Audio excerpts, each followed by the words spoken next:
Falls dito po sa Cueva. Napakaganda po talaga ng lugar na ito dito sa Catanduanes. Tingnan nyo. Dito sa ilalim. Maganda. Cool na cool dito sa Tatoy Falls. Sige na yung ganitong lugar dito.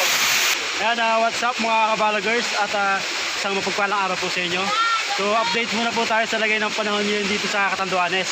Medyo makulimlim po pero tuyo. Wala pong mga pag-ulan na nangyayari pa. Ayan.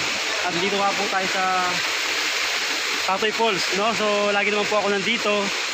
At isa po ang waterfalls na to sa pinakamagandang waterfalls dito sa San Miguel, Catanduanes.